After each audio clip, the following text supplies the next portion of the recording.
LB Nagar police station పరిధిలోని రాజీవ్ గాంధీ నగర్లో cafe fair మీద ది వైట్ కప్ కేఫ్ అనే పేరు మీద పర్మిషన్ తీసుకొని ఇక్కడ హుక్కా సెంటర్ నడిపిస్తున్నారనే సమాచారం మేరకు ఈరోజు నా ఆధ్వర్యంలో రైడ్ చేయడం జరిగింది.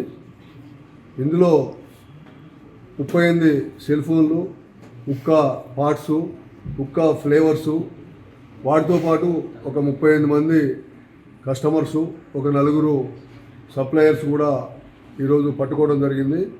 వీళ్ళంతా కూడా వివిధ ప్రాంతాల నుంచి కొత్తపేట, సరూర్ నగర్, హయత్ నగర్, ఫలక్నుమా, ఉప్పల్ వేరు ప్రాంతాల నుంచి వచ్చి ఇక్కడ ఈ హుక్కా సేవిస్తున్నారు.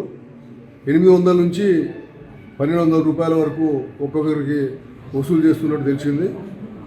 ఇది మోహన్, సాగర్ అనే ఇద్దరు కూడా దీన్ని జాయింట్గా నడిపిస్తున్నట్టు తెలిసింది.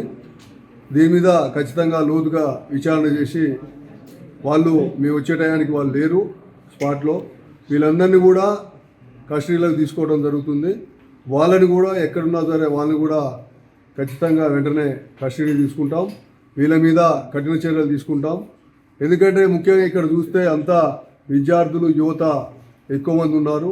ఎందుకంటే ఇలాంటి అసాంఘిక కార్యక్రమాలని ప్రోత్సహించడమే కాకుండా యువతని నిర్వీర్యం చేసే విధంగా ఎవరైతే ఈ మేనేజ్మెంట్స్ వాళ్ళు నిర్వహిస్తున్నారో అది తప్పుడు పద్ధతి, అది తప్పుడు విధానం, అది ఎట్టి పరిస్థితుల్లో కూడా సహించం. ఇలాంటి చర్యల్ని ఎల్బీ నగర్ పరిధిలో, ఎల్బీ నగర్ సబ్ డివిజన్ పరిధిలో ఎక్కడ జరిగినా కానీ అది ఖచ్చితంగా కఠిన చర్యలు తీసుకొని అణిచివేస్తాం. ఇంకా ఎలాంటి ఇన్ఫర్మేషన్ ఉన్నా కానీ ఖచ్చితంగా డైల్ 100 కానీ లేకపోతే ఏసీపీ ఎల్బీ నగర్ కానీ ఎస్హెచ్ఓలు కానీ మా పరిధిలో ఉన్నటువంటి ఎస్హెచ్ఓలకు కానీ తప్పకుండా ఇన్ఫర్మేషన్ ఇవ్వండి. అసాంఘిక కార్యక్రమాలు ఏం జరిగినా వాళ్ళని గోప్యంగా ఉంచుతాం. అదేవిధంగా ఎవరైతే ఇలాంటి కార్యక్రమాలకు పాల్పడుతున్నారో వాళ్ళ మీద ఖచ్చితంగా కఠిన చర్యలు తీసుకుంటాం. లీగల్గా ఏదైతే ఉన్నదో ప్రొసీజర్ ప్రకారం అవసరమైతే ఈ బిల్డింగ్ను కూడా సీజ్ చేయడానికి కూడా వెనకాడమని చెప్పి ఈ సందర్భంగా విజ్ఞప్తి చేస్తున్నాం.